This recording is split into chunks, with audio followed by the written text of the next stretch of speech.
افتادگی پایین صورت که به دلیل موبیلیتی زیادی که توی فک‌ها ما داریم بیشتر از قسمت‌های دیگه ممکنه اتفاق بیفته و باعث پایین افتادن گونه‌ها و تمام این قسمت‌ها میشه زیبایی شما رو تحت شعاع قرار میده. بنا به درخواست شما عزیزان که تعداد زیادی از شما دوستان درخواست داشتیم بابت پایین صورت و رفع افتادگیش، امروز چند تا تمرین خیلی مفید بهتون آموزش میدم. دقت کنید که این تمرینات رو هر روز انجام ندید.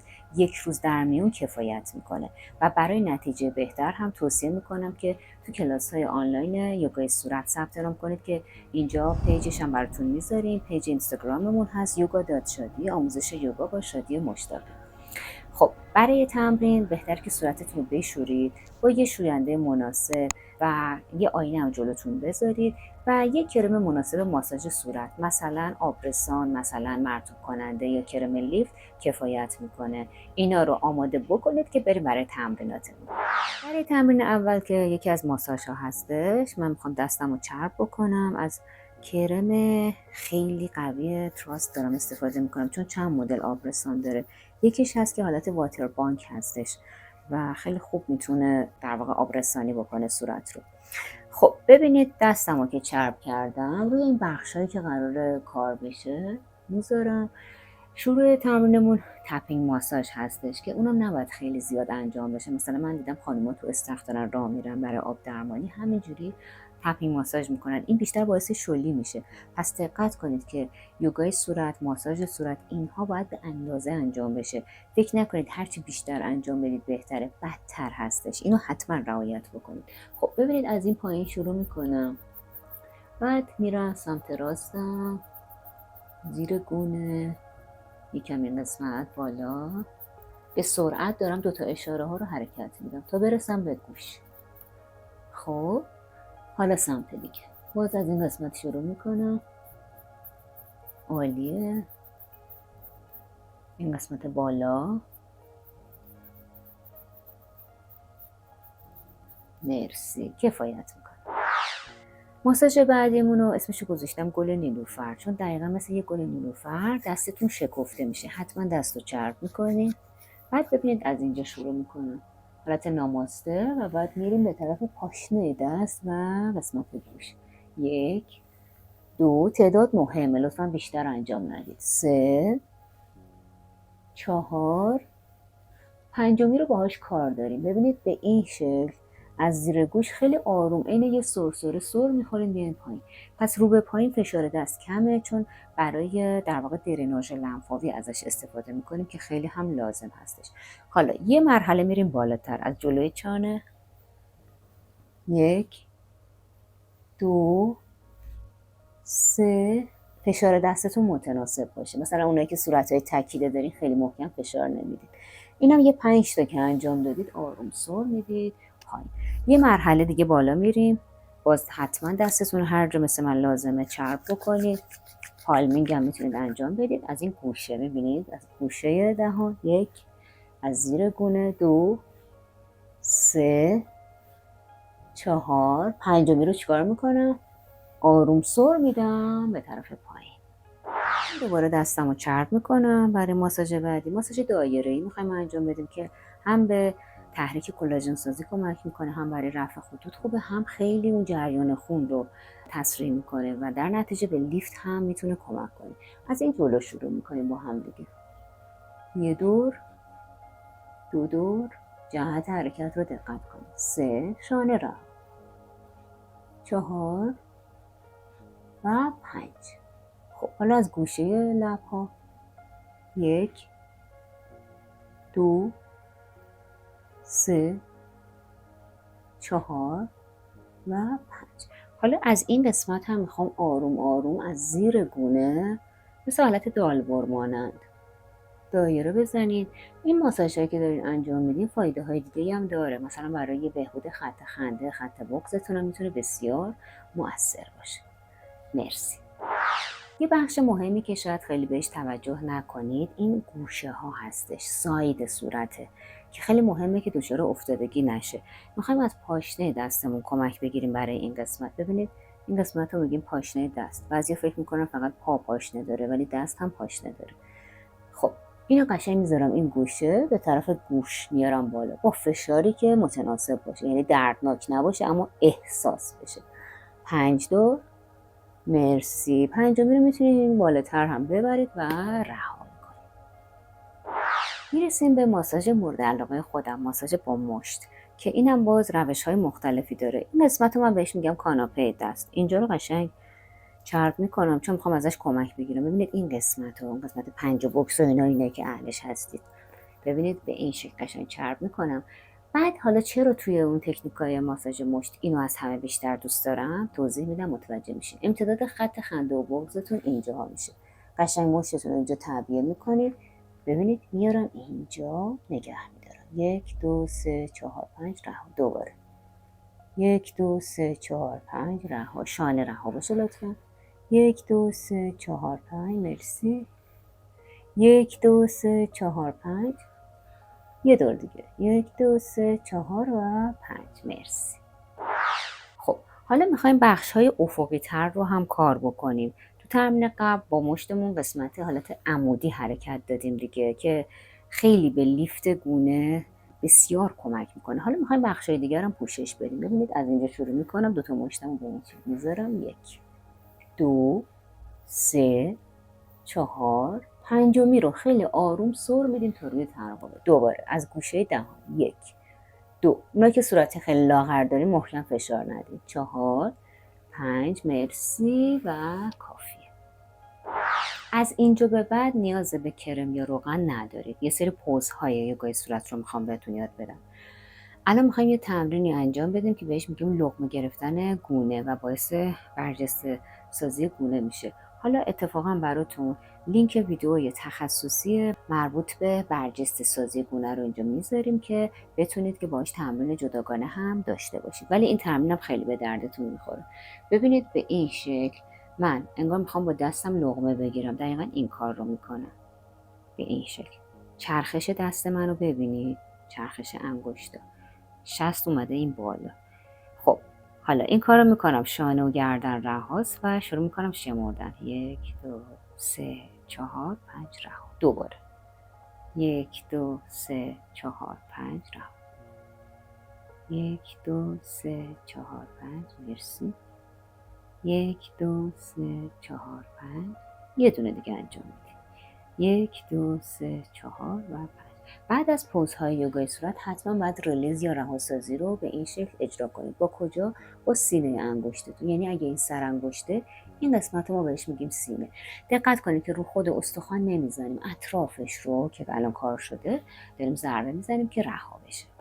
تمرین دوباره خیلی خوب روی عضله زایگوماتیک، عضله مهم زیر گونه کار میکنه. تو بچگیتون هم شاید این کارو کرده باشین. مثلا می اومدید یه نخ فرضی رو تصور میکردید که انگار داره یکی میکشه و لبتون رو به اون سمت میکشیدین. حالا هم دقیقا همین کار رو میکنید. میتونید که دوتا گوشه های لب رو با هم بکشید یا تکی کار کنید. حالا ما با هم تکی اینو کار میکنیم. ببینید حتی میتونید به این شکل اینو انجام بدید که بیشتر حسش رو داشته باشید و تمرین رو درست انجام بدید. انگار که من با دستم این نخ رو گرفتم، این گوشه است و حالا سمت دیگه. دقت کنید که چشمتون تأثیری نگیره که بخواد خط اضافه ایجاد بشه. فقط با این محدوده کار کنید. یه دور دیگه.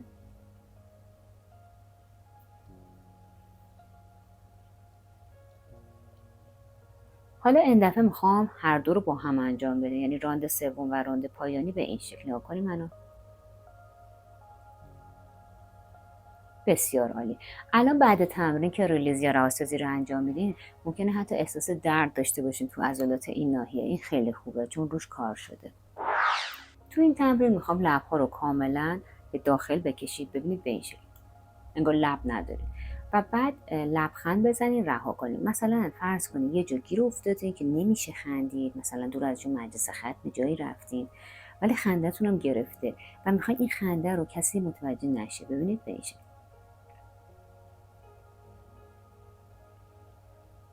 مرسی. میبینید که چقدر روی این عضلات داره کار میشه. یه دور دیگه. دقت کنید با چشمتون میمیک ندید به چهره. یه دور دیگه انجام میدیم. 2 دوره دیگه هم داریم که 5 دورمون تکمیل بشه. اواخرش ممکنه که به خاطر ضعف عضلات این ناحیه نتونید تمرین رو درست انجام بدید، ولی اشکال نداره. حتی ممکنه احساس لرزش داشته باشین تو این ناحیه. خب قشنگ ضربه بزنید، ریلیز یا رهاسازی و استراحت. اینی که الان می‌خوایم انجام بدیم ریزه‌کاری زیاد داره، دقت کنید که درست اجراش کنید. قبل اینکه تمرین رو انجام بدیم، برای علاقه‌مندان به یوگای صورت یک جلسه کامل یوگای صورت رو اینجا براتون میذاریم که بیشتر با حال و هوای کلاس آشنا بشید. خب دقت کنید که تمرین رو درست اجرا کنید. ببینید اول این لب پایینی رو میکشم داخل به این شکل. درست شد؟ پس لب بالایی سر جای خودشه. بعد 2 تا دستم رو به این شکل میذارم، این گوشه ها محدوده شقیقه شانه رها باشه، بکشید. خب حالا لبخند و رها، یعنی به طور متناوب به این شکل انجام میدیم.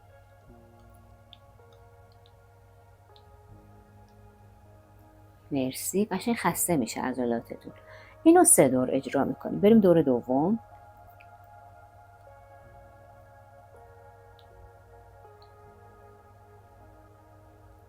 و یه دور دیگه.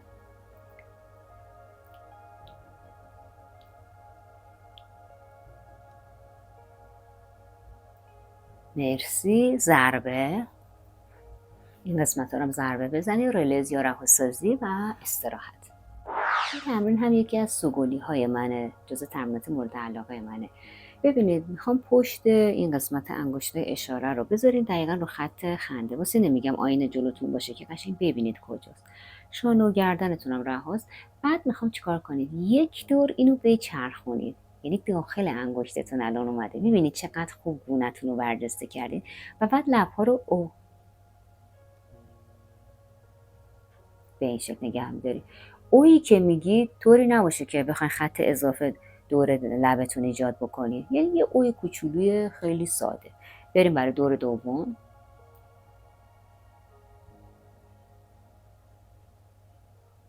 مرسی. دور سوم رو میتونید افقی تر کنید. نگاه کنید منو.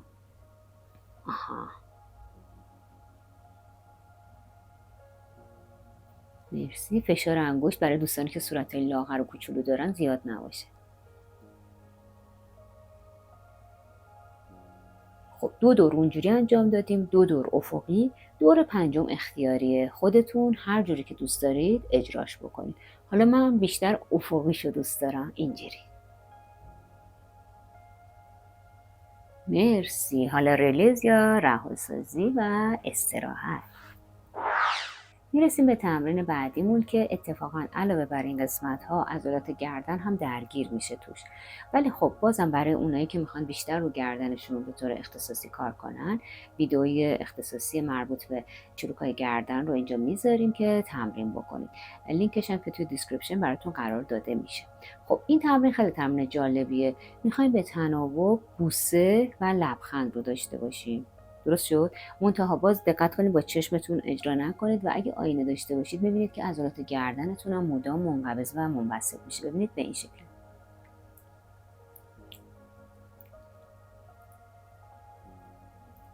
خب ببینید چقدر برای گونه سازی خوبه، چقدر این قسمت ها تقویت میشه. این یه دور بود. بریم دور بعدی.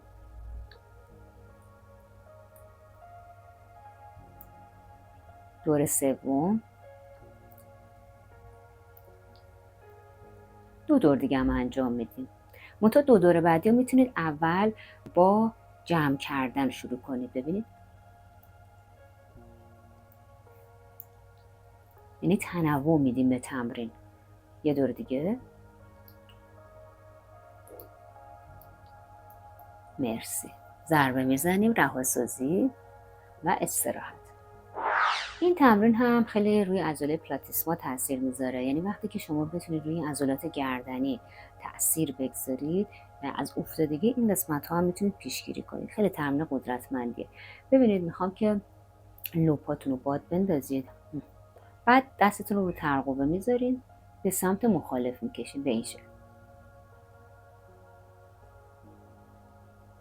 5 شماره مکس کردم. حالا جای دست رو عوض میکنم و جهت صورتم هم همینطور به این شکل. 2 دوره دیگه اجرا میکنیم.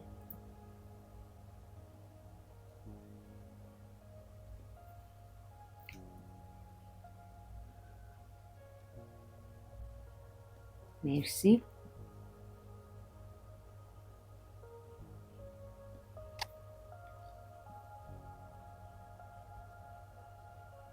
بسیار تمرین قدرتمندیه. اینجاها رو تپین کنید، آرام ضربه میزنیم و استراحت میکنیم.